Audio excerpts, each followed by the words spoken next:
স্বাগত। আজকের বাংলাদেশে আপনাদের সঙ্গে আছে আমি জাহিদ হোসেন। ২১ আগস্ট গ্রেনেড হামলা মামলার সাবেক স্বরাষ্ট্রমন্ত্রী, প্রতিমন্ত্রী, সাবেক উপমন্ত্রী সহ ১৯ আসামিকে ফাঁসি দিয়েছেন আদালত। যাবজ্জীবন কারাদণ্ড হয়েছে তারেক রহমান সহ ১৯ আসামি। ১১ আসামিকে দেয়া হয়েছে নানা মেয়াদে কারাদণ্ড। মামলা ও রায় নানা দিক নিয়ে কথা বলতে আজকের আয়োজন গ্রেনেড হামলার রায়। কথা বলতে আমাদের সঙ্গে স্টুডিওতে আছেন আওয়ামী লীগের উপদেষ্টা মণ্ডলীর সদস্য অ্যাডভোকেট ইউসুফ হোসেন হুমায়ুন, আছেন বিএনপির vice chairman advocate Nitai Roychowdhury এবং ডিবিসি নিউজের সম্পাদক জায়েদুল হাসান পিন। স্বাগত আপনাদের। ইউসুফ হোসেন হুমায়ুন, প্রথমেই জানতে চাই যে এই মামলার দীর্ঘ প্রতীক্ষিত রায়, 14 বছর পরে রায় হলো, এত বড় একটা রাজনৈতিক হত্যাকাণ্ডের ঘটনা, প্রতিক্রিয়া কি আপনার এবং আপনার দলের? দেখুন, একটি আমার জানা মতে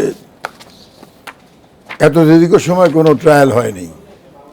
আমি আপনাকে বলছি, আপনার ট্রায়াল শুরু হয়েছে 29/10/2008 এবং টোটাল ওয়ার্কিং ডেজ হলো 1754 দিন, লংগেস্ট পিরিয়ড এভার। এটা কারণ হলো বিভিন্ন সময় হাইকোর্ট ডিভিশনে কোনো সময় ট্রান্সফার পিটিশন, কোনো সময় কোয়াশিং পিটিশন, কোনো সময় ডিসচার্জ পিটিশন, নানান ধরনের সময় কালক্ষেপণ করা হয়েছে। তারপরেও একটা জিনিস প্রতিষ্ঠিত হয়েছে যে রুল অফ ল, অর্থাৎ আইনের শাসন দেশে আছে এবং থাকবে। এবং এই জাজমেন্টের 3টা পার্ট আছে। আমি জাজমেন্টের আপনার অর্ডার পোর্শনটা আমার কাছে আছে। সেটা একটা পোর্শন হলো যাদেরকে মৃত্যুদণ্ড দেওয়া হয়েছে, that was under section 302(120)B, অর্থাৎ হত্যা এবং হত্যা করার জন্য ষড়যন্ত্র করা এগেইনস্ট দি স্টেট। সেই ষড়যন্ত্রের হিসাবে যে এভিডেন্স পাওয়া গেছে, সাক্ষী প্রমাণ, সেটার উপর বিশেষ করে এই সাজা দেওয়া হয়েছে। আর ফাইন দেওয়া হয়েছে আপনার 50,000 টাকা। এটা ওনাদের 1 বছর। এখন এই যে সাজাটা প্রথম পার্ট একটা, সেকেন্ড পার্ট হচ্ছে লাইফ সেন্টেন্স, মানে যাবজ্জীবন কারাদণ্ড যেটা বলে। আর আমাদের সাবেক বিচারপতি, প্রধান বিচারপতি এটা ব্যাখ্যা দিয়ে গেছেন যে যাবজ্জীবন মানে নেভার টু কাম আউট, অর্থাৎ চিরদিন থাকতে হবে। যাই হোক, এটা অবশ্য এখন আবার বিচারাধীন আছে, এটার ব্যাখ্যা চাওয়া হয়েছে। কারণ আমি বলছি যে I wanted to explain the legal position. Third part হচ্ছে যেগুলো, সেটা হলো আপনার যেটা সেন্টেন্স দেওয়া হয়েছে 307, 212, 217, এই ধারাগুলিতে 2 বছর সাজা দেওয়া হয়েছে। এখন এখানে আমার ব্যক্তিগত মতো আপনি যে প্রশ্ন করেছেন যে দীর্ঘ এতগুলি বছর, 1754 দিবস পরে এবং আইনি লড়াই করতে করতে শেষ পর্যন্ত এই সাক্ষী আসে না, এবং সাক্ষী হয়েছে 452 জন। এই প্রেক্ষাপটে আমি বলছি যে longest trial ever I have heard and come across. সেই হিসাবে আমি মনে করি যে ন্যায় বিচার নিশ্চিত হয়েছে, রুল অফ ল যেটা বলি আমরা। এবং এখানে দ্বিমত থাকতেই পারে, কেউ পছন্দ করবে, কেউ অপছন্দ করবে। দেখুন, যেরকম আপনার 2টা পার্টে যেটা বললাম সাজা হয়েছে, একটা ক্যাপিটাল পানিশমেন্ট দেওয়া হয়েছে, অর্থাৎ মৃত্যুদণ্ড দেওয়া হয়েছে 302(220)B-তে। সেখানে যাদের দেওয়া আছে 19 জন, তারা একটা পার্ট। আরেকটা পার্ট হচ্ছে 120B কমন, কিন্তু তাদের দেওয়া হয়েছে যাবজ্জীবন। এখানে আপনাকে যদি বিশ্লেষণ করে বলতে হয় তাহলে আমাকে পুরো জাজমেন্টটা দেখতে হবে, তার আগে কেউ আমরা বলতে পারবো না। তবে অ্যাপারেন্টলি যেটা ব্যাখ্যা যদি দেওয়া যেতে পারে সেটা হচ্ছে যে এই যে যাবজ্জীবন যাদের দেওয়া হয়েছে, ইনক্লুডিং তারেক রহমান, এটার একটা জাস্টিফিকেশন 2টার মধ্যে নিশ্চয়ই মাননীয় বিচারক এটা উল্লেখ করেছেন। তো এই জন্যই বলা হচ্ছে যে আমি দল হিসেবে বলছি যে আমি মনে করি যে ন্যায় বিচার প্রতিষ্ঠিত হয়েছে, এবং এই যে তারেক রহমান এবং আদার্স তাদেরকে যাবজ্জীবন দেওয়া হয়েছে, সেটা আমার মনে হয় যৌক্তিক হয়নি। এটা আমারই আইনের দৃষ্টিতে, এবং আমার যদি মনে করি রায় পর্যন্ত করে একটা আপিল করা দরকার, সে দণ্ড আরো এনহ্যান্সমেন্ট করার জন্য আমরা আপিলও করতে পারি, সেটা সময়ের ব্যাপার। অনিতা রায় চৌধুরী, বলা যায় যে একই রায় নিয়ে বিএনপির যে প্রতিক্রিয়া আমরা দেখেছি, বিএনপির পক্ষ থেকে জানানো হয়েছে। আপনাকে ধন্যবাদ। আপনাকে আমি বলছি, এখানে এই রায়ের পুঙ্খানুপুঙ্খ আইনের যে ব্যাখ্যা, সেটা মানে করার জন্যে আপনারা নিশ্চয়ই আমাদের এখানে ডাকেন নাই, কারণ আইনের ব্যাখ্যাটা আদালতে দেওয়া হবে। এই আদালতের যে রায় হয়েছে তাতে সংক্ষুব্ধ যারা, তারা as we are being aggrieve by the judgement, আমরা এর বিরুদ্ধে আমরা হায়ার কোর্টে যেতে পারবো, সেখানে আইনের ব্যাখ্যা হবে। এর অন্য একটা কারণ আছে যে এখানে আইনজীবীরা, পলিটিশিয়ানরা এবং সাংবাদিকবৃন্দ, নাগরিক সমাজ, তারা এই রায়টা নিয়ে কী ভাবছেন, কারণ এটা রাজনৈতিক মামলা। এই রাজনৈতিক মামলা হলে তো আলোচনা হতো না। বহু মামলায় ফাঁসি হচ্ছে, বহু মামলায় যাবজ্জীবন হচ্ছে, বহু মামলা, কিন্তু এই নিয়ে টক শোতে কখনো আসে না। এটা একটা রাজনৈতিক ইস্যু ভিত্তিক মামলা। আওয়ামী লীগ বলছেন যে এই ঘটনার সাথে বিএনপি জড়িত, তারা তখন ক্ষমতায় ছিলেন, এবং কেন জড়িত, তারা ক্ষমতায় থেকে আওয়ামী লীগকে নেতৃত্বশূন্য করার চেষ্টা করেছেন। বিএনপি বলছে যে এটা রাজনৈতিক উদ্দেশ্যে এই মানে মামলাটা করে বিএনপিকে নেতৃত্বশূন্য করা হচ্ছে এবং বিএনপিকে ক্ষতিগ্রস্ত করা হচ্ছে। তাহলে দুইয়ের মাঝে সত্যটা কোনটি? Truth must come in to the light. সত্য উদ্ভাসিত হবেই, অ্যান্ড ট্রুথ শ্যাল প্রিভেল। এখানে মূল বক্তব্য হচ্ছে যে আমাদের মহাসচিব, আমাদের পার্টি এটা আমাদের প্রতিক্রিয়া জানিয়ে বলেছেন যে এই রায়টা একটা ফরমায়েশি রায়, এবং ফরমায়েশটা আসে থেকে উপর থেকে, এবং সেটা কিন্তু আগের যে এসকে সিনহা, যার রেফারেন্স উনি দিলেন, চিফ জাস্টিস এসকে সিনহা, তিনি কিন্তু বলেছেন যে এই সমস্ত অনেক রায় এটা গণভবন থেকে আসে, বিভিন্ন জায়গার থেকে আসে। এটা আমার কথা না, এটা চিফ, তার ওই যে বইতে উনি লিখেছেন, যেহেতু আমি বইটা পড়ি নাই পুরোটা, যা দেখেছি উনি এটা বলেছেন। এখন বক্তব্য হলো, উনি আরও বলেছেন যে লোয়ার জুডিশিয়ারি কমপ্লিটলি কক্ষিগত হয়ে গেছে। এর আগেই উনি বলেছেন, উনি জানেন সেটা, এবং উনি বারের এক্স প্রেসিডেন্ট, এখন বার কাউন্সিলের ভাইস চেয়ারম্যান, অত্যন্ত রিনাউন্ড সম্মানী লয়ার। এরকম তো এখন হয়েছে হায়ার জুডিশিয়ারিকেও তারা কবজা করার চেষ্টা করছে, এবং অলরেডি মানে এটা। এখন আমার বক্তব্য হচ্ছে যে এই জায়গা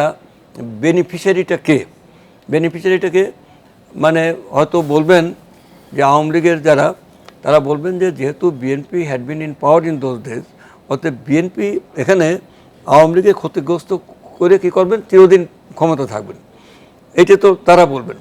কিন্তু একথাটা মনে রাখতে হবে যে পার্টি ইন পাওয়ার মানে গভর্নমেন্ট আছে, সেখানে তারা এই জাতীয় ঘটনা, মানে এই জাতীয় বিহেভিয়ারের পেছনে তাদের এই অ্যাটিটিউড থাকতে পারে না যে এইটা করলে আমি ক্ষমতায় থাকবো, কারণ ক্ষমতা তো তারা আসতে হবে ভোটের মাধ্যমে।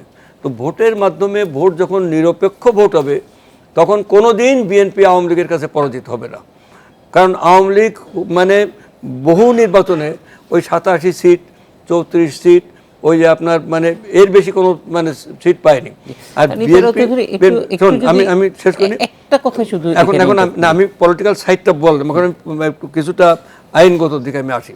কারণ এখানে তারেক রহমানকে যাবজ্জীবন সাজা দেওয়া হয়েছে। তারেক রহমান বিএনপির ভাইস চেয়ারম্যান, তারেক রহমান শহীদ প্রেসিডেন্ট জিয়াউর রহমানের ছেলে, বেগম খালেদা জিয়ার ছেলে। শহীদ প্রেসিডেন্ট জিয়াউর রহমান যে দলটা এখানে গঠন করেছেন, মানে বহুদলীয় গণতন্ত্র, যেটা বাকশাল হওয়ার পরে সব রাজনীতি বন্ধ হয়ে গেছিলো, সেখানে সেই বহুদলীয় গণতন্ত্রে তিনি বাংলাদেশ জাতীয়তাবাদী দল তিনি প্রতিষ্ঠা করেন। এটি যে ন্যাশনালিস্ট পার্টি, এটা একটা জাতীয়তাবাদী দল, এবং ন্যাশনালিস্ট পার্টির ডিউটি হচ্ছে to protect our national economy. The duty of a nationalist party is to safeguard our national interest. এই উদ্দেশ্যে, এবং এই দল একটি গণতান্ত্রিক দল এবং দেশপ্রেমিক রাজনৈতিক দল।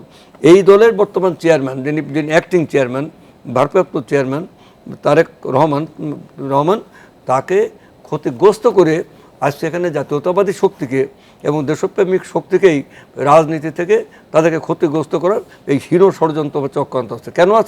কেন ক্ষতিগ্রস্ত করা হয়েছে? কারণ এই জায়গার এফআইআরে তারেক রহমানের নাম নাই। এই জায়গায় প্রথম চার্জশিট হয়েছে তদন্ত করে, সেখানে তারেক রহমানের নাম নেই।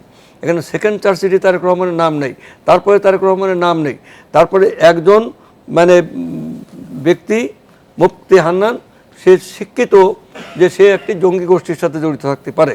আচ্ছা, এই মুফতি হান্নানকে 400 দিন রিমান্ড রেখে, more than 400 days he had been in মানে রিমান্ড, যেখানে 15 দিনের বেশি রাখা যায় না, সেই রিমান্ডের থেকে তাকে এনে মানে অধিকাংশ সাক্ষী হয়ে যাওয়ার পরে বা মানে 50%-এর উপর সাক্ষী হয়ে যাওয়ার পরে সেখানে তাকে দিয়ে একটা স্বীকারোক্তি মানে করানো হয়েছে।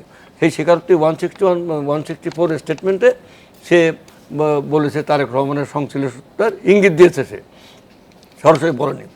সেখান থেকে সেই মানে সেই মুফতি হান্নানকে কোর্টে প্রডিউস করা হয়নি at the time of evidence, এবং তার এই সাক্ষীটা করোবরেশন করতে হবে, তার আগেই তাকে ফাঁসি দিয়ে দেওয়া হয়েছে।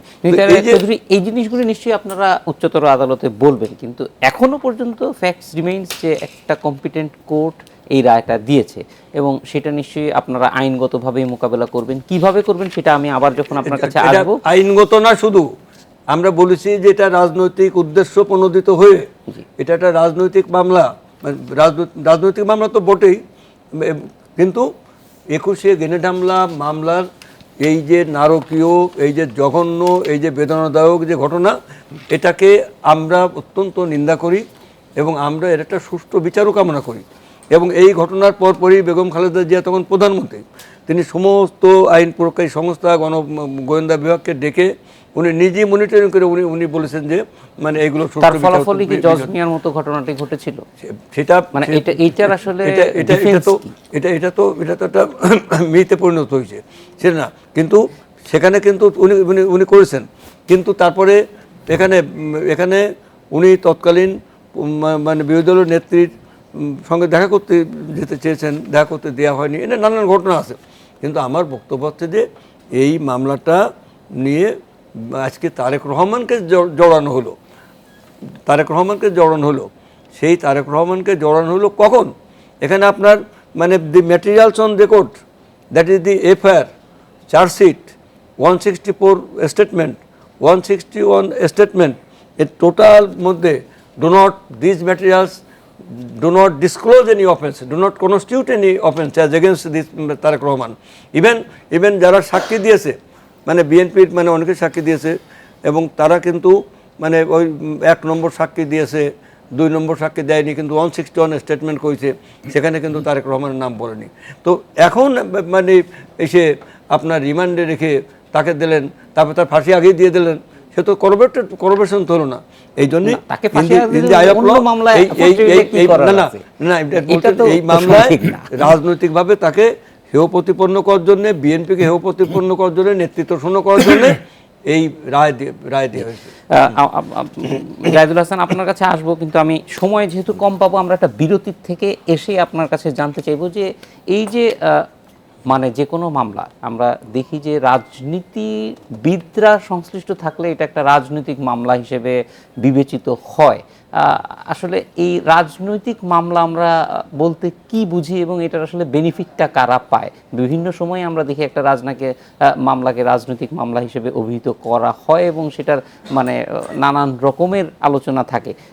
21শে আগস্ট গ্রেনেড হামলার মতো মামলা, যেটা আজকে আদালতও বলেছেন যে এই ধরনের ঘটনা যদি প্রতিহিংসার ব্যাপার থাকে তাহলে সেটা আসলে আমাদের জন্য, গণতন্ত্রের জন্য খুব ভালো হবে না। সেই দিকটা নিয়ে একটু জানতে চাই যে রাজনৈতিক মামলাটার আসলে কিভাবে এটা পর্যালোচনা হওয়া উচিত। জাহিদুল হাসান পিন্টু, যেটা জানতে চাচ্ছিলাম, এই ধরনের রাজনৈতিক হত্যাকাণ্ড এবং বলা যায় যে বড় হত্যাকাণ্ডগুলো অনেক সময় একটা রাজনৈতিক বলে এক ধরনের ডিফেন্স নেওয়া হয়, এই প্রবণতাটা কেমন?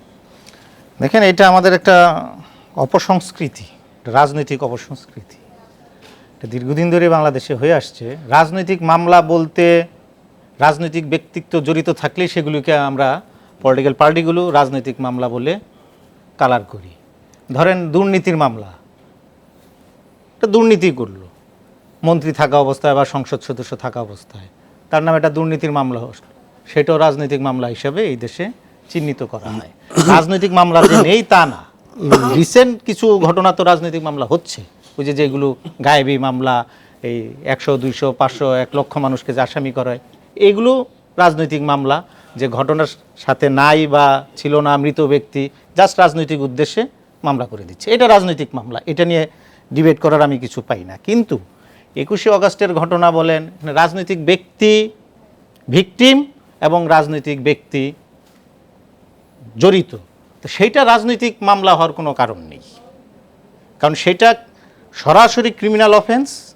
হ্যাঁ, এটা ক্রিমিনাল কেস, এখানে রাজনৈতিক ব্যক্তিত্ব জড়িত বলে এটাকে আমরা রাজনৈতিক ফায়দা নেওয়ার চেষ্টা করি। আপনি যদি 21শে অগাস্টের ঘটনাটা আগের 21 আগস্টের ঘটনার দিন বা পরবর্তী ঘটনাগুলো বিশ্লেষণ করেন, আপনি আইন আদালত মামলার এগুলো বাদ দেন, আমরা যা দেখেছি ধরেন, আমরা তো ওই সময় ফিল্ড রিপোর্টার। হ্যাঁ, এর আগের ঘটনা যদি আমরা বলি যে হ্যাঁ, এখন বিএনপির রিয়াকশনটা আমি দেখছি সকাল থেকে, তাদের মাথা ব্যথাটা হলো তারেক রহমানকে ঘিরে। পাশাপাশি আচ্ছা, তারেক রহমানের এই সংশ্লিষ্টতা মুফতি হান্নানের জবানবন্দিতে এসেছে, এটার করবোরেশন অন্যদের নেই। এই ডিবেট, আইনি ডিবেট লোয়ার কোর্টেও হয়েছে, হাইয়ার কোর্টেও হবে, সেটা নিয়ে কোনো বক্তব্য নেই, সেটা নিয়ে জাজমেন্ট হাইয়ার কোর্ট কী দেয় আমরা অপেক্ষা করি। কিন্তু আমি বিএনপির বক্তব্য কিন্তু আপনার লুৎফুজ্জামান বাবরের সংশ্লিষ্টতা অথবা আব্দুল সালাম পিন্টুর বাসার মিটিং, ওখান থেকে গ্রেনেড সরবরাহ করা নিয়ে, এগুলো নিয়ে কোনো রিয়াকশন দেখছি না। তার মানে এক ধরনের সেটা মেনে নেয়ার মতো মনে হচ্ছে, শুধু তারেক রহমানেরটা নিয়ে আপত্তি। এখন মেনে নেয়া না নেয়ারও বিষয় না এখানে। এখন এটা তো আমরা দেখেছি যে ঘটনার আগে আব্দুল সালাম পিন্টুর বাসায় যে মিটিংগুলো হয়েছে, এইটার তো করবোরেশন আছে, বেশ কয়েকজন বলেছেন, একজন দুজন না। তারপরে আপনি দেখেন ঘটনার দিন আপনিও রিপোর্টার ছিলেন, আমরাও তখন চিফ রিপোর্টার বলে আমরা তো রিপোর্টারকে অ্যাসাইন করতাম, এসে তো রিপোর্টাররা ব্রিফ করতো, তারপরে তো আমাদের সহকর্মীরা দেখেছে। আপনি এত বড় একটা ঘটনা ঘটলো, আপনি আওয়ামী লীগ বা বিএনপি বাদ দেন, একটা ফর্মার প্রাইম মিনিস্টার অথবা sitting leader of the opposition, entire লিডারশিপকে মারার যে আপনার গ্রেনেডগুলো ছোড়া হলো, 13টা গ্রেনেড ছোড়া হয়েছে, 15টা ছিল, 2টা বাস্ট হয় নাই। এই যে দেখেন ওই সময় পুলিশ টিয়ার গ্যাস ছুড়ল, লাঠিচার্জ করলো, কোথায় পুলিশের দায়িত্ব ছিল আহত নিহতদের উদ্ধার করা, এটা করলো না, এসকেপ রুট করে দিল, এটা একটা। দ্বিতীয়ত ওখানে যে তাজা গ্রেনেডগুলি পাওয়া গেল, এইগুলো সংরক্ষণ করলো না, এগুলোকে ধ্বংস করা হলো। তৃতীয়ত ওই দিন আওয়ামী লীগের পক্ষ থেকে যে মামলা করতে যাওয়া হলো, মামলা নিতে চাইলো না, বরং আওয়ামী লীগ নেতাকর্মীদের নামে 22শে অগাস্ট আরেকটি মামলা হলো। মানে আপনি দেখেন এই জায়গায় রাষ্ট্রযন্ত্র কিভাবে যুক্ত হয়ে গেছে। তারপরে আপনি ধরেন এই, আমি বলছি না বিএনপি জড়িত এই ঘটনায়, আমি নিজেও মনে করি না বিএনপি এই ঘটনায় জড়িত, কিন্তু বিএনপির কেউ কেউ এই ঘটনায় জড়িত। এখন ক্রিমিনাল অফেন্স তো আসলে সেটাই বলছি, বিএনপি আপনার স্ট্যান্ডিং কমিটির মিটিং করার সিদ্ধান্ত নেন এই ঘটনা ঘটাতে হবে, বিএনপি তো এটা বিএনপির সিদ্ধান্ত না এটা। এখন কেউ একজন জড়িত, সে ঘটনাক্রমে বিএনপির নেতা হতে পারে, বিএনপির মন্ত্রী ছিল। এখন এই জায়গায় বিএনপি সরকারে ছিল, সরকারের দায়িত্ব ছিল সেটা। তো সেই জায়গাটায় আপনি যখন দেখেন বিইং এ প্রাইম মিনিস্টার অথবা স্বরাষ্ট্র মন্ত্রণালয়ের দায়িত্ব হিসাবে প্রধানমন্ত্রীর কিছু দায়িত্ব থাকে। আমরা দেখি আপনার তৎকালীন ডিজিআইফের যে প্রধান সাদিক হাসান রুমি, ওনার বক্তব্য, এটা যদি আপনি ডিফিউট করে দিতে পারেন, উনি একটা নিজের মতো করে বলছেন, ওনাকে করবোরেট করেছেন আরও 3 জন সেনা কর্মকর্তা। সেখানে আসামি যিনি মানে মন্ত্রীর ভাই, তাকে যে গ্রেনেডগুলি দেওয়া হলো, সেই গ্রেনেডগুলি দেওয়া হলো কি মাওলানা তাজউদ্দিন। যখন বিএনপির সময়, এটা কিন্তু 2006-এর অগাস্টে বিএনপি সরকার জানতে পেরেছে মুফতি হান্নানরা এই ঘটনা যে ঘটিয়েছে। হ্যাঁ, জজ মিয়া নাটকের কথা আমি আর এখানে না আনলাম। তখন প্রাইম মিনিস্টারকে যখন ইনফর্ম করা হয়, প্রাইম মিনিস্টার এটাকে কগনিজেন্সে নেননি। উনি ডিজিআইফআই ডিজিকে বরং বিরক্ত হয়েছেন যে ঘটনা তো সব জানাজানি হয়েই গেছে, জজ মিয়ার এই ঘটনা ঘটিয়েছে, আপনি এই সমস্ত আজগুবি খবর নিয়ে আসছেন কেন? প্রধানমন্ত্রী দায়িত্ব নেননি। শুধু এই জায়গায় না, এর পরের দফায় আবার প্রধানমন্ত্রীর কাছে উনি টকিং পয়েন্ট হিসেবে দিলেন যে মাওলানা তাজউদ্দিনকে ডিজিএফের কয়েকজন কর্মকর্তা বিদেশে পাঠিয়ে দেওয়ার পরিকল্পনা করছেন। উনি রিপ্লাই দিলেন যে মাওলানা তাজউদ্দিন পাকিস্তান যাবে না কোথায় যাবে সেটা নিয়ে আপনার এত মাথা ব্যথা কি?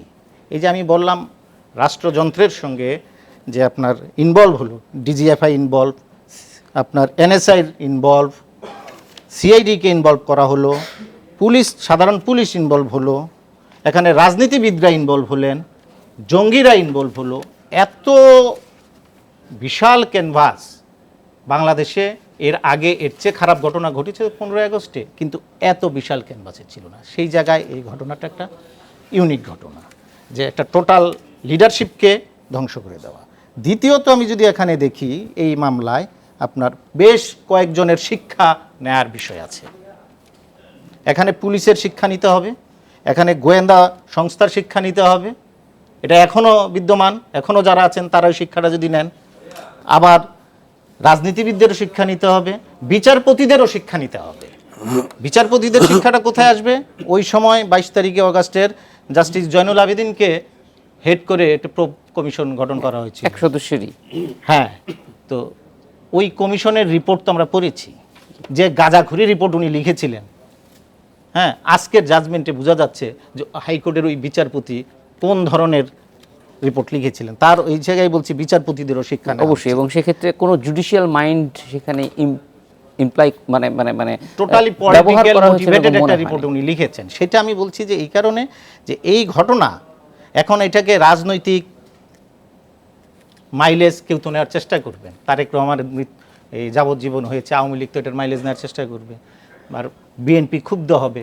হ্যাঁ, এই আইনি লড়াই বা রাজনৈতিক লড়াই চলতে থাকবে। এতে যে খারাপ দিকটা আমি দেখি, যে প্রশ্নটা আপনি আমাকে করতে চেয়েছেন, এতে যেটা হয় মানে আমাদের এই কালচারে যে রিয়েল অপরাধীরা মাপ পেয়ে যায়। কেন? আপনি যখন ধরেন আমি এখন একটা বোমা মারলাম, আপনি সাংবাদিক, আমি সাংবাদিক, আপনি আর সাংবাদিকরা রাস্তায় দাঁড়ায় গেলেন যে তার বিরুদ্ধে মামলা দেওয়া চলবে না, মানে আমি ঘটনা ঘটাইলেও আপনি আমার পক্ষে থাকলেন।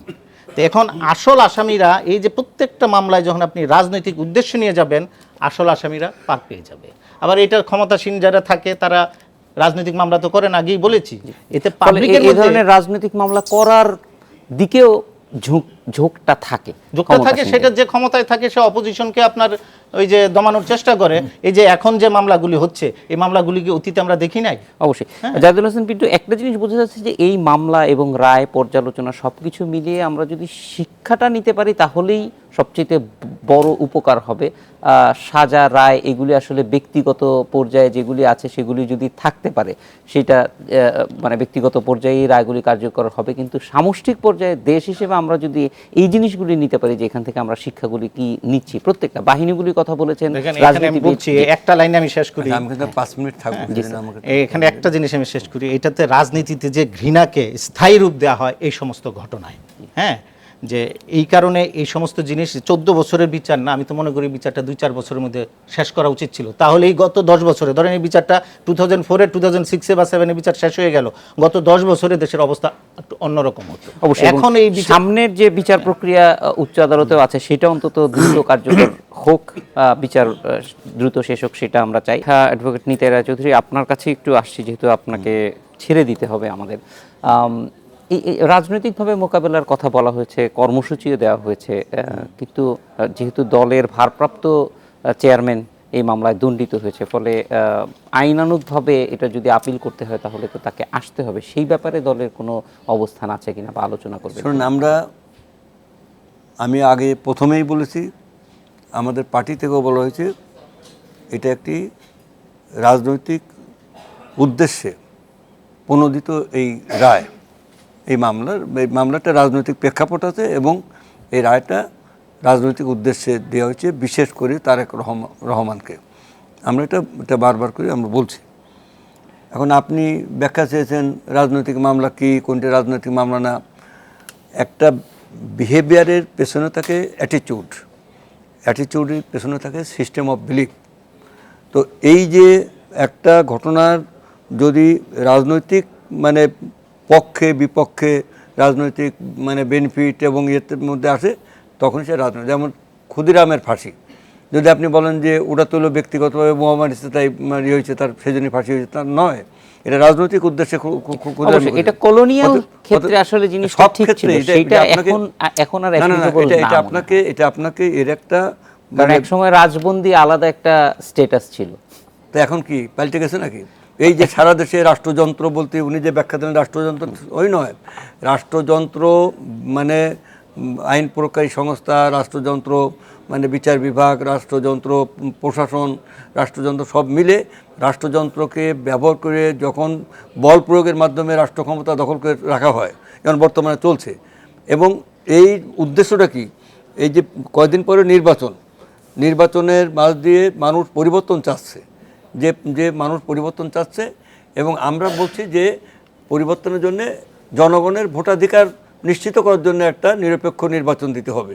এবং তার জন্য আজকে কতগুলো দাবি আজকে জাতীয় দাবিতে পরিণত হয়েছে। যেমন আমরা বলছি 5 দফা দিয়ে আগে পার্লামেন্ট ভাঙতে হবে, নির্দলীয় ব্যক্তিদের নিয়ে নিরপেক্ষ সরকার দিতে হবে, তারপরে ম্যাজিস্ট্রেসি পাওয়ারদের সেনা মোতায়েন করতে হবে, তারপর ইভিএম প্রথা বাতিল করতে হবে, এই নির্বাচন কমিশনকে মানে ইয়ে করতে হবে, এবং বেগম খালেদা জিয়াকে সমস্ত প্রকার মামলা মানে মিথ্যা মামলা, ষড়যন্ত্র অনুযায়ী মামলা থেকে তাকে মুক্তি দিতে হবে। আচ্ছা, আমরা বলছি এই যে আপনার মানে জাতীয় ঐক্য প্রক্রিয়ার মধ্যে আছে নাগরিক ঐক্য, তারপরে বিকল্প ধারা, তারপরে আপনার জাতীয় ঐক্য প্রক্রিয়া ডক্টর কামালের, এরা মিলে যে জাতীয় ঐক্য, তারাও এই 5 দফা 6 দফা তারা দিয়েছেন, সমস্ত রাজবন্দীদের তারা মুক্তি চেয়েছেন। আচ্ছা, এখানে বাংলাদেশের কমিউনিস্ট পার্টি, তারপরে বাংলাদেশ সাম্যবাদী দলের এক অংশ, তারপরে যে আপনার বাসদ, এরা সবাই একই কথা বলছে। তাহলে এটা একটা ন্যাশনাল কনসেনসাসের দিকে যাচ্ছে, জাতীয় দাবিতে পরিণত হচ্ছে। ঠিক সেই মুহূর্তে এই মামলাটা রায় দিয়ে, কারণ বিএনপি কে আজকে ক্ষতিগ্রস্ত করলে বেনিফিট হবে আওয়ামী লীগের। এই যে রাজনৈতিক বেনিফিটটা কী হবে, যদি আজকে নির্দলীয় নিরপেক্ষ নির্বাচন হয়, তাহলে বহু দেশি বিদেশি পত্রপত্রিকা বলছে যে আওয়ামী লীগ এবং তাদের অত্যন্ত ঘনিষ্ঠ লোকও বলছে যে আওয়ামী লীগ 40টা বেশি সিট পাবে না। এটা হলো কথা। তাহলে আর সেগুলো যাবে কোথায়? বিএনপি পাবে। এই কারণেই জনগণের ভোট দেওয়ার সুযোগটাকে বঞ্চিত করে এটা করেছে। এই রায়ের মধ্যে আমি আগের বারই বলছি, এর কোথাও কোনো এভিডেন্স দিয়ে তারেক রহমানকে কানেক্ট করা যায় না, মানে কোনো কানেকশন নেই। কিন্তু যেহেতু সে বিএনপির ভারপ্রাপ্ত চেয়ারম্যান, যেহেতু দেশের দেশপ্রেমিক জাতীয়তাবাদী শক্তিকে প্রতিনিধিত্ব করে জিয়া পরিবার, সেই জন্য বেগম খালেদা জিয়াকে একটি মিথ্যে মামলায় মানে একটা ষড়যন্ত্রমূলক রায় দিয়ে মাত্র 5 বছর রায়, appellate division of the supreme court তাকে আপনার মানে বেল দিয়েছে। তারপরে এই মামলা, এখানে ওনার মানানি, ওখানে একটা উনি রয়েছে অবরুদ্ধ, উনি কুমিল্লা যে বাস পোড়াইছে, অমুক জায়গায় করেছে, এইসব মামলা দিয়ে তাকে 76 বছর বয়সী একটা লোক, যে 3 বার প্রধানমন্ত্রী ছিল, যে বিরোধী দলের নেত্রী ছিল, প্রত্যেকবার নির্বাচনে যারা যিনি ফার্স্ট হয়েছেন, তিনি শহীদ প্রেসিডেন্ট জিয়াউর রহমানের স্ত্রী, স্বাধীনতার ঘোষক, আজকে তাকে এইভাবে আটকে রেখেছেন। এটি রাষ্ট্রযন্ত্রের মাধ্যমে, বল প্রয়োগের মাধ্যমে করে বল প্রয়োগের শাসন চালাচ্ছেন। এটা বাংলাদেশের মানুষকে বিশ্বাস করে, people's perception, that is very much important. কারণ এই মামলা নিয়ে ঘরে ঘরে আলোচনা হচ্ছে, সারা বাংলাদেশে মানে পথে ঘাটে মাঠে রাজনৈতিক আলোচনা হচ্ছে। এই জন্য এটা রাজনৈতিক মামলা। এই জায়গা এই আলোচনা 1 মিনিট শেষ করছি। এই আলোচনাটা কী হচ্ছে, মানুষ বিশ্বাস করে না, বাংলাদেশের মানুষ, যে তারেক রহমান এই ঘটনাতে জড়িত। কারণ এই মামলার শুরু থেকে তার ক্রমবিকাশের ধারায় তারেক রহমানকে এমন একটা সময় নিচ্ছে যে এখন 61 জন সাক্ষী হয়ে গেছে, যেখানে 400 দিন রিমান্ডে রাখে একটা লোককে। বরং মানুষ বিশ্বাস করে যে এই রাজনৈতিকভাবে বিএনপিকে মানে আগামী দিনে আবার সেই মানে ক্ষমতার বাইরে রাখার জন্যে, অথবা এই নির্বাচনের জোর করে বল প্রয়োগ করে নিজেরা ক্ষমতা যাওয়ার মানে হীন চেষ্টা থেকে এরকম একটা রায় দেওয়া হয়েছে। তবে মনে রাখবেন যে আমরা এর জন্যে মানে আইনগত, রাজনৈতিক সমস্ত মানে লড়াই তো আমাদের থাকবে, এবং থাকবে দেশপ্রেমিক শক্তিকে, জাতীয় স্বার্থের পক্ষের শক্তিকে, এবং কোনো দিনও এই সমস্ত ষড়যন্ত্র করে নিবৃত করা যাবে না। যেমন হাত দিয়ে যেমন সূর্যকিরণ ঠেকানো যায় না, ঠিক তেমনি জনগণের যে দাবি সেটাকেও মানে রোধ করা যায় না। অ্যাডভোকেট ইউসুফ হোসেন হুমায়ুন, অনেক কিছুই জানার আছে। নিতাইরা চৌধুরী অবশ্যই এই মুহূর্তে আমাদের সঙ্গে নেই, অন্য একটা এনগেজমেন্টের জন্য তিনি ভালো চলে গেছেন, কিন্তু আপনার কাছ থেকে একটু জানতে চাই যে এই মামলার প্রক্রিয়া নিয়ে বিএনপির পক্ষ থেকে নানান ধরনের অভিযোগ উত্থাপন করা হয়েছে। মামলার তদন্তকারী কর্মকর্তা আব্দুল কাহার আকন্দের ব্যাপারেও তাদের রিজার্ভেশন আছে। এই দেখুন, ব্যাপারে উনি থাকলে খুব ভালো হতো। জি। উনি নিজেও জানেন মামলাটা কখন হয়েছে। 2004-এর ঘটনাটা, মামলা কিন্তু তখনই হয়েছে। 2-3টে জিনিস লক্ষ্য করেন। আমরা ফৌজদারি মামলা করি, আমি যদিও প্র্যাকটিশন লয়ার, কন্ডাক্টিং লয়ার। একটা ফৌজদারি মামলা যদি ঘটনার আলামতটা সবচেয়ে ইম্পর্টেন্ট। আলামত মানে এভিডেন্স, জি। ডকুমেন্টারি। এখানে আনএক্সপ্লোর্ডেড যে গ্রেনেডগুলি ছিল, পড়েছিল রাস্তায়, সেগুলি সরিয়ে নিল, সিজারে ছোড়ো। কিন্তু পরবর্তীকালে কী কারণে, এটা মিস্টেরিয়াস, এগুলি আর্মির কাছে এটা এক্সপোর্ট করে দিল, নষ্ট করে দিল। তার মানেটা কি? আপনি এভিডেন্সটা নষ্ট করে দিলেন আর কি। ইজ ওয়ান পার্ট, আমি বলছি যে জন্য। সেকেন্ড হচ্ছে আপনার জর্জ মিয়া ধরে নিয়ে এসেছে, একজন আনলো, জর্জ মিয়া গরিব মানুষ, তারা দিয়ে একটা স্টেটমেন্ট দেওয়া হলো, অ্যাবসলিউটলি ফলস। এবং এটাতে আজিব মনে হচ্ছে ডিফেন্স কেস বলতেছে আর কি। সেটা পরবর্তীকালে ধরা পড়লো আর কি। সে রিটায়ার করলো, প্রত্যাহার করলো। তারপরে মুফতি হানার কথা আসি পড়ে। সে কি বলেছে, আমাদের দেখতে হবে আমাদের আইনটা কি। কেউ যদি স্বীকারোক্তি করে, আমরা যেন আসামি পক্ষে লয়ের, আমরা বলি এটা স্বপ্রোদিত না, স্বেচ্ছায় দেয়নি, তাকে অত্যাচার করেছে, তার রিমান্ডে নেওয়া হয়েছে, তারপরে স্বীকারোক্তি করছে। কিন্তু যদি দেখা যায় তার স্বীকারোক্তি জবানবন্দির ভিতরে যে সমস্ত কতগুলি বলা হয়েছে, সেটা সার্কামস্টেন্সিয়াল এভিডেন্স, পারিপার্শ্বিক ঘটনা প্রবাহ সাক্ষীদের দ্বারা, যেটা উনি বলেছেন, এবং নিরপেক্ষ সাক্ষী দ্বারা সমর্থিত হয়েছে, সমর্থিত যেটা হয়েছে। কিন্তু আদালতও বলেছে অন্তত 6 জন নিরপেক্ষ সাক্ষী দ্বারা সেই। সমর্থিত হয়েছে। তাহলে তো এটা প্রমাণ হয়ে গেল। আরেকটা জিনিস দেখেন, যে কথা আমি থাকলে খুব ভালো হতো আর কি। জি। 18/8 ওই পিন্টুর বাসায় মিটিংয়ের পরে, আমি ছোট্ট করে বলছি যে কোর্ট জাজমেন্টের পার্ট, শর্ট জাজমেন্টে 18/2 পরিকল্পনা গ্রহণ করে গ্রান্টের প্রাপ্তি, অর্থবল, প্রশাসনিক সহায়তা, তারপরে বিষয় সিদ্ধ গ্রহণপূর্বক 20/8/2004 আসামে আসুল্লাহ কাজল, মুফতি মঈন হোসেন, আব্দুল জান্দাল, তৎকালীন উপমন্ত্রী আব্দুল সালাম মিন্টুর ধানমন্ডি বাসা থেকে তাদের গিয়ে 15টি আশ্বাস গ্রেড দেন। That means that the plan. এই আরেকটি জিনিস আমি লাস্ট এই জাজমেন্ট থেকে পড়ছি কি, তারপরে এইখানে ওই তারেক রহমান উপস্থিত ছিল গুলশান মিটিংয়ে, হাওয়া ভবনে, এটাও আছে। তারপরে যে যারা এই সরকারি কর্মচারী, তারা যে কীভাবে হেল্প করছে এই ব্যাপারটা, এইটাও এভিডেন্সে এসছে। সুতরাং রাজনৈতিক মামলা কি, তাহলে মামি বেতালে একটু পুরনো কথা আসি, আমরা সবসময় যে বলে আসছি এতগুলি বছর, যে ইন্টেনশনটা, যে উনি খুব সুন্দর করে বলেছেন যে এই ঘটনাটার ইন্টেনশনটা কি। Whole Awami League leadership off the track, আমাদের জনতা শেখ হাসিনা থেকে শুরু করে আমির হোসেন আমু, তারপরে আপনার হানিফ, মেনি আদার্স, জিল্লুর রহমানের স্ত্রী আইবি রহমান, তিনি কিন্তু উপরে ছিলেন, তিনি অন্য মহিলারা ছিল, তাদের সাথে জয়েন করার জন্য তিনি শেষ হয়ে গেলেন। It is act of god, আমি বলবো, আল্লাহ রহমত, যে গ্রেনেডগুলি যেটা এক্সপোর্ট মানে ফাটেনি, তার কিন্তু একটা লিডারশিপ আওয়ামী লীগের। তো ইন্টেনশনটা কী ছিল, আমার দেখতে উদ্দেশ্য কী ছিল, পরিকল্পনা কী ছিল, এই পরিকল্পনাতে সত্য সেটা প্রমাণ হয়েছে by the way it was operated upon, যেভাবে কাজটা হয়েছে। সেই আওয়ামী লীগ লিডারশিপ ধূলিসাৎ করে দেবে আর নিশ্চিত করে দেবে। অর্থটা কী, চাইনা থেকে জেলখানা মেরে ফেলেছে, রেডিয়েশন শূন্য করার জন্য। এই ইন্টেনশনটা আমার দেখতে হবে। লাভবান কী হবে, বেনিফিশিয়ারি।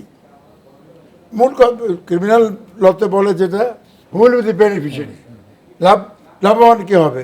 আজকে যদি আওয়ামী লীগ লিডারশিপ সেদিনকে তারা পুরোপুরি সাকসেসফুল হতো, 24 জন মারা গেছে কি, তাহলে পরে আজকে শেখ হাসিনা সহ অন্য যারা ট্রাকে ছিলেন, তারাও যদি নিহত হতেন, শহীদ হতেন, তাহলে বেনিফিশিয়ারি কে হতো, টোটালি কবজাতে তাদের পকেটের মধ্যে ঢুকে যেত।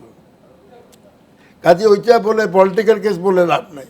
তাছাড়া দেখেন প্রায় আজকে 2004 আছে 2018 সাল পর্যন্ত মামলা ঘুরেছে, হাইকোর্টে একাধিকবার গেছে, একাধিকবার আমরাই করি এই মামলাগুলি, কিন্তু আইনের শাসন আছে বলেই এগুলি কন্টিনিউ করেছে। যদি যে আইনে মামলাটা হয়েছে স্পিডি ট্রায়াল ট্রাইব্যুনাল, দ্রুত বিচার ট্রাইব্যুনাল 29 আর 30 দুইটি মামলা,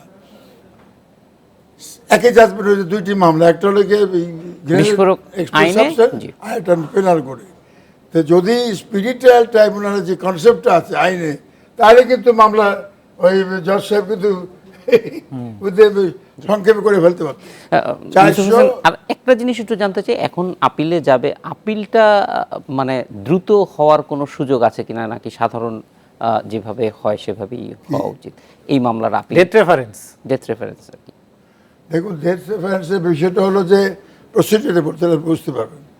এখন সার্টিফিকেট কই পাবে, আর ওই কোর্টের লেখাই থাকে হাইকোর্টের অনুমোদন অনুমোদন ছাড়া এটা কার্যকরী হবে না, তার মানে এক্সিকিউট হচ্ছে না।